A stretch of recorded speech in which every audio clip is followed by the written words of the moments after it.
நீல கருணே கருணா நடராஜா நீலகண்டனி. அவரோட காதில் கிடக்கிற அந்த பயிரை தோட்டுக்கு 100 பொம்பளை வரைச்சிருந்தாலும் அந்த மாரிலாம் அவரை பற்றி சொல்லுவாங்க. மஞ்ச பத்திரிக்கைனால தெரியல, தேர்ட் குவாலிட்டி தான் அது. மிரட்டுறது, பணம் வாங்குறது, அவங்களுக்கு இவங்களுக்கு கிசுகிசு எழுதுறது. இன்றைக்கி அதை யூடியூப்பில் நிறைய பேர் வாய் வழியாக சொல்லிட்டு உட்காந்துருக்காங்க. கிருஷ்ணனும் எம்கேடி தியாகராஜ் சொல்லி தான் கொலை பண்ணாங்க.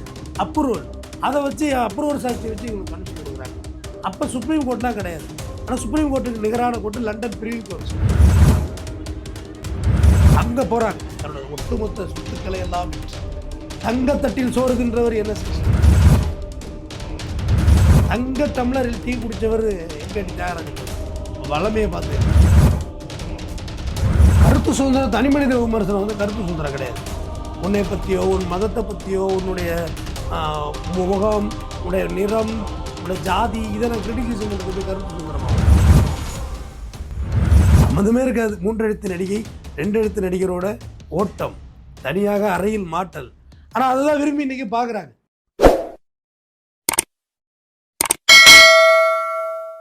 வணக்கம் சார். வணக்கம் சார். தமிழ் சினிமாவில் வந்து தவிர்க்க முடியாத ஒரு பேர்னா தியாகராஜ பாகவதர்னு சொல்லுவாங்க. ஸோ அவரே ஒரு கேஸில் வந்து பார்த்தீங்கன்னா மாட்டி அவருடைய உச்சத்துலேருந்து படிப்படியாக கீழே வந்து கிட்டத்தட்ட 0 ஆகிட்டார். ஸோ அந்த ஒரு கேஸ் இருந்துச்சு. அது நிறைய பேருக்கு அதை கேஸை பற்றி தெரியாது. இப்படி ஒரு பீக்கில் இருந்தாலும் இப்படி ஒரு விஷயம் நடந்திருக்கு அப்படின்ட்டு. ஆக்சுவலாக என்ன கேஸ் சார்? நீல கருணே கருணா நடராஜா நீலகண்டனி, அந்த பாட்டுக்கு சொந்தக்காரர். பூமியில் மானிடரியா, அந்த காந்த குரல். இன்னைக்கு அவர் பாட்டு நான் கேட்டுட்டு இருக்கேன். எத்தனையோ தலைமுறை கடந்து சொல்றேன். மன்மதல் லீலையை வென்றா உண்டோ, அவரோட பாடல்கள்ல இதெல்லாம் ரொம்ப ஐபீக்கா போன பாட்டு.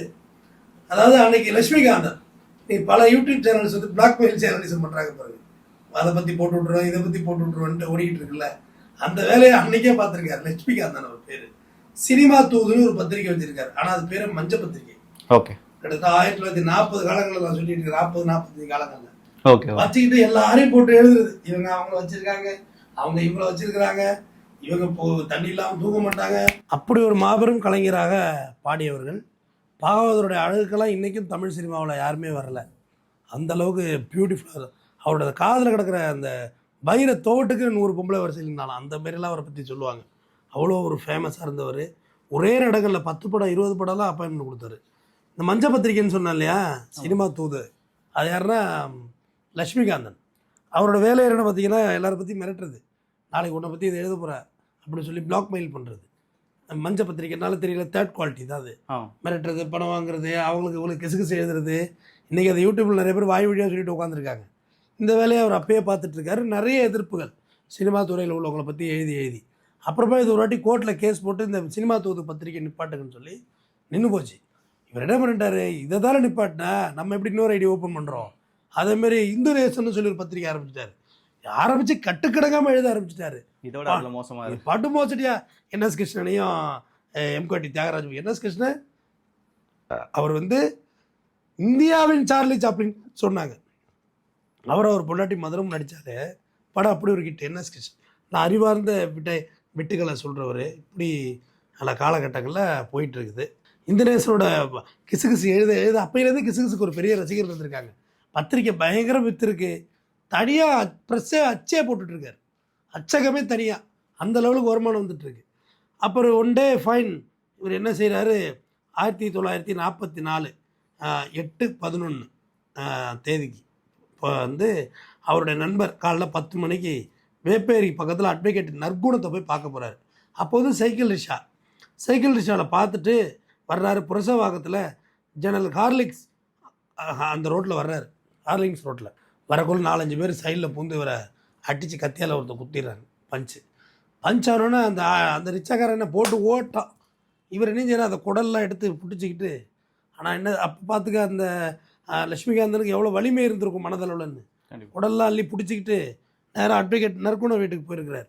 போய் குத்திட்டாருடா இன்னொன்று. ஐயோ நீ இரு அப்படின்னு சொல்லிட்டு ஹாஸ்பிட்டலுக்கு போகணும் முதல்லன்னு சொல்லிட்டு அந்த அட்வொகேட் என்ன செய்கிறாரு, ஒரு குருன்னு சொல்லியிருந்தார், நீ நேராக லட்சுமிகாந்தனோட போ, அவரோட கூடவே இரு, நேராக நீ ஹாஸ்பிட்டல் போ, ஜிஹெச் போ அப்படின்னு சொல்லக்குள்ள. அப்போ இது இருக்குல்ல நம்ம வேப்பேரி போலீஸ் ஸ்டேஷன், அது வழியாக தான் போகணும். G1 வழியாக தான் போகணும். அப்போ போக்குள்ள வேப்பேரி இன்ஸ்பெக்டர் அங்கேருந்து ஓடியாடுறாரு. என்ன நாயர்னா அவர் கிருஷ்ணன் நம்பியார் அவர் வர்றாரு. அங்கேருந்து வந்து வாங்க ஒரு கம்ப்ளைண்ட் எழுதி கொடுத்துட்டு போங்கன்னு. இல்லவே இல்லை, முடிஞ்சு போகும் போல இருக்கணும்னு, நீங்கள் வாய்மொழியாக சொல்லுங்கள், அதை அப்படியே ஸ்டேட்மெண்ட்டாக எழுதுறேன்னு சொல்லி லட்சுமிகாந்தன் வாய்மொழியாக சொன்னதை அவர் ஸ்டேட்மெண்ட்டை ரெக்கார்ட் பண்ணுறாரு. அதில் தான் என்எஸ் கிருஷ்ணன் பேர், இவர் எம்கேடி தியாகராஜ பகவதர் பேரெல்லாம் மாட்டுது. எல்லாத்தையும் எழுதிட்டு நேராக ஹாஸ்பிட்டலுக்கு கொண்டு போயிடுறாங்க. ஹாஸ்பிட்டலுக்கு கொண்டு போனால் டாக்டர் பாலகிருஷ்ணன் தான் பரிசோதிக்கிறாரு. அவர் என்ன சொல்கிறார், இன்டர்னல் பிளட் லீடிங் நிறையா இருக்குது, கிட்னிலெலாம் பஞ்ச் ஆகிடுச்சு இந்த கத்தி, அதனால் வந்து இப்போ எதுவுமே பண்ண முடியாது, இப்போ இன்றைக்கு இருக்கிற டெக்னாலஜிலாம் நீ கிடையாது, நம்ம ஏர்லி மார்னிங் சர்ஜரி பண்ணுவோம், வேறு வழி கிடையாது அப்படின்னு சொல்கிறாரு. அப்போ வந்து அடுத்த நாள் காலையில் 9/11/1944 அதிகாலை 4 மணிக்கு லட்சுமிகாந்தன் இறந்து விடுகிறார். கொலைக்கேஸ் ஆகிடுது. அதில் வந்து இந்த கொலைக்கேஸில் வந்து ஜெகநாதன் ஒரு அக்யூஸ் இருக்கான், அவர் தான் குத்துனது. அந்த அக்யூஸ்டே அப்ரூவராக மாற்றுறாங்க போலீஸு. அப்ரூவராக மாற்றி என்எஸ் கிருஷ்ணனுக்கு எதிராகவும் நம்ம எம்கேடி தியாகராஜ பகவதற்கு எதிராகவும் ஸ்டேட்மெண்ட் ரெக்கார்ட் பண்ணுறாங்க. ரெக்கார்ட் பண்ணி 2 பேரும் அக்யூஸ்ட் ஆக்குறாங்க. 2 பேரும் அக்யூஸ்ட் ஆக்கி வழக்கு நடக்குது. அப்போ இவங்க மெட்ராஸ் செஷன்ஸ் கோர்ட்டில் வந்து 3 அக்யூஸ், மொத்தம் 3 அக்யூஸ், ஸ்ரீராம் நாயுடு ஒருத்தர் அக்யூஸ்டு. ஸ்ரீராம் நாயுடு வந்து நீதிமன்றம் விடுதலை செய்யுது. பட் எம்கேடி தியாகராஜ பகவதரையும் என்எஸ் கிருஷ்ணன் லைஃப் சென்டென்ஸ் கொடுக்குது. இவங்க வந்து அப்போ அன்றைக்கி இருந்த உயர் நீதிமன்றம் அதில் போகிறாங்க. அதில் போயிட்டு நாங்கள் மட்டும் இவருக்கு எதிரி கிடையாதுங்க, எங்களை எழுதியிருக்காரு, எங்களுக்கு அவர் மேலே கோபம் இருந்தது உண்மைதான், பட் நாங்கள் கொலையெல்லாம் செய்யலை, ஒட்டுமொத்த இண்டஸ்ட்ரியை அவர் மிரட்டி பணம் வாங்கியிருக்காரு, நிறைய பிஸ்னஸ் மேனுக்கு எதிராக பிளாக்மெயில் பண்ணியிருக்காரு, ஸோ எப்படி எங்களை வந்து நீங்கள் குற்றவாளின்னு சொல்கிறீங்க அப்படின்னோடனே அதை நீதிமன்றம் கேட்க மறுத்துட்டு. காரணம், ஜெகநாதன் ஒரு அக்யூஸ் கொடுத்தாருல ஸ்டேட்மெண்ட்டு, என்எஸ் கிருஷ்ணனும் எம்கேடி தியாகராஜ் சொல்லி தான் கொலை பண்ணான்னு அப்ரூவல், அதை வச்சு அப்ரூவல் சாட்சி வச்சு இவங்களுக்கு கன்விஷன் கொடுக்குறாங்க. அப்போ சுப்ரீம் கோர்ட்லாம் கிடையாது. ஆனால் சுப்ரீம் கோர்ட்டுக்கு நிகரான கோர்ட்டு லண்டன் பிரிவி கவுன்சில், அங்கே போகிறாங்க. தன்னோட ஒட்டுமொத்த சொத்துக்களை எல்லாம் விற்று தங்கத்தட்டில் சோறு தின்றவர் என்எஸ் கிருஷ்ணன், தங்க டம்ளரில் டீ குடித்தவர் எம்கேடி தியாகராஜ பகவதர். அப்போ வல்லமையை பார்த்துங்க, சொத்தெல்லாம் விற்று காசு கொடுத்து லண்டன் போய் கேஸ் நடத்தணும். அந்த காலகட்டங்களில் கேஸ் நடத்தி அங்கே லண்டனில் என்ன ஜட்ஜ்மெண்ட் கொடுத்துட்றாங்கன்னா, செஷன்ஸ் கோர்ட் ஜட்ஜ்மெண்ட், இதெல்லாம் தப்பு, ஏன்னா ஒரு குற்றவாளி கொடுத்த ஸ்டேட்மெண்ட்டை வச்சு நீ எப்படி தண்டனை கொடுப்பீங்க, எல்லாம் சொல்கிறாங்களே சட்டம் இதெல்லாம் வேடிக்கை பார்க்குறேன்னு. எவ்வளோ ஆழமான சிந்தனை. ஒரு குற்றவாளி கொடுத்த கன்ஃபஷனை வச்சு எப்படி நீங்கள் அக்யூஸை ஃப்ரேம் பண்ணுவீங்க, இது 2 பேரும் தப்பு, இவங்களை இந்த வழக்கிலேருந்து விடுதலை செய்கிறோம்னு சொல்லி விடுதலை செய்கிறாங்க. ஆனால் 2 பேரும் ரத்து செஞ்சு விடுதலை ஆகி தான் வந்திருக்காங்க. ஒரு அம்மாஞ்சல்லிக்கு காசு இல்லை, சாப்பாட்டுக்கு காசு இல்லை, எல்லாம் பிடிச்சி போச்சு, டோட்டல் க்ளோஸ். 2 பேரும் க்ளோஸ் ஆகி வந்திருக்கிறாங்க. ஏன்னா நான் இதில் ஒரு விஷயம் பண்ணணும், ஹரிதாஸ்னு ஒரு படம், யார் நடித்தது, எம்கேடி தியாகராஜ் பகவதர், 3 வருஷம் ஓடி இருக்கு தொடர்ந்து தேட்டரில், நம்புவீங்களா? ஆமாம், அது செம்ம ஹிட். அப்போ ஒரே தேட்டரில் 3 வருஷம் ஓடி இருக்கு. அப்போ என்எஸ் கிருஷ்ணன் வந்து தென்னிந்தியாவின் சார்லி சாப்ளின்னு சொன்னாங்க. அந்த அளவுக்கு புகழின் உச்சத்தில் இருந்த ஒரு மனுஷன். அன்றைய காலகட்டங்களில் இந்தியாவிலே அதிக சம்பளம் வாங்கியது என்எஸ் கிருஷ்ணன். இந்த ஹோல் இந்தியாவில் சேலரி அதிகம் வாங்கினது என்எஸ் கிருஷ்ணன். இந்த ஒரு தங்கத்தட்டில் சாப்பிட்ட ஒரு மகான்கள் 30 மாதம் ஜெயிலில் இருந்திருக்கிறாங்க இந்த வழக்கில், இந்த கொலை வழக்கில். வெளியே வந்தால் எல்லாம் கொலாப்ஸ், ஒன்றுமே இல்லை. இந்த லட்சுமிகாந்தன் கொலை வழக்கில் இவங்க பேர் வந்தது, கொலை செஞ்சாங்களா இல்லையா, இல்லை கூலியை வச்சு செஞ்சாங்களா, அதெல்லாம் தள்ளி வைங்க. பட் ஒரு கொலைகேஸில் உள்ளே போயிட்டா என்டையராக தலைகீழாக வாழ்க்கை பிறன்றிருக்கிறதுக்காக தான் நான் இந்த கேஸை இன்றைக்கி பேசுகிறேன். ஏன்னா பாகவதர் மேலே பாடல்களில் நான் ரொம்ப ஈர்க்கப்பட்டவன். ஆனால் இன்றைக்கி இதை பேச வேண்டிய அவசியம், எல்லோரும் கொலை பண்ணால் கெத்து நாங்கள் மாசுன்ட்டு போகிறாங்கல்ல.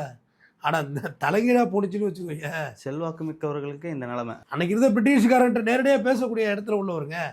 பிஃபோர் ஃப்ரீடம் நடந்தது. NS Krishnan 1957 August 30 இறக்கிறார்.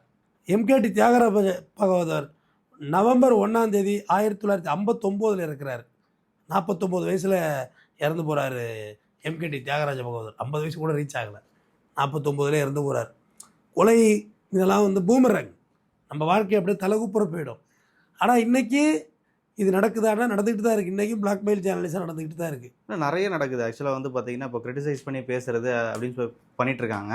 ஆனால் இதில் வந்து கருத்து சுதந்திரம்னு சொல்லிட்டு ஒரு விஷயம் இருக்குது. யார் என்ன கருத்து வேணால் சொல்லலாம், அதுக்கான சுதந்திரம் வந்து பார்த்திங்கன்னா ஜனநாயகம் கொடுத்துருக்கு அப்படின்றாங்க. ஆனால் இது ஒரு லெவலுக்கு மேலே மீறி போகும்போது தான் இந்த மாதிரி தவறுகள் நடக்குதோ அப்படின்ட்டு. கருத்து சுதந்திரம், தனி மனித விமர்சனம் வந்து கருத்து சுதந்திரம் கிடையாது. உன்னை பற்றியோ, உன் மதத்தை பற்றியோ, உன்னுடைய முகம், உன்னுடைய நிறம், உன்னோட ஜாதி இதை நான் கிரிட்டிசிசம் பண்ணுறது எப்படி கருத்து சுதந்திரமாகும்? கருத்துக்கிறது காமனாக சொல்கிற விஷயம். ஒரு பெரிய ஒரு சமுதாயத்துக்கு நல்ல விஷயத்தை நீ சொல்லலாம். ஒரு ஒரு ஒரு ரிலீஜனுக்கு அப்கிரேட் ஆகிறது விஷயங்களை சொல்லலாம். ஒரு புதுசாக ஒரு சட்டம் வருதுன்னா அதை நீ கிரிட்டிசிசம் பண்ணலாம். அதுக்கெல்லாம் உனக்கு ஆர்டிகல் 14 இடம் கொடுக்கும். ஆனால் ஒரு தனி மனிதனை கிரிட்டிசிசம் பண்ணுறது ஆர்டிகல் 14 இடம் கொடுக்காது. அது புரியாமல் தான் பேசிக்கிட்டு எல்லாம் கேஸ் வாங்கிட்டு இருக்காங்க கருத்து சுதந்திரங்கிறது. ஆனால் அன்னைக்கும் பிளாக்மெயில் ஜேர்னலிஸ்ட் இருந்திருக்குங்கிறத நான் பார்க்குறேன்.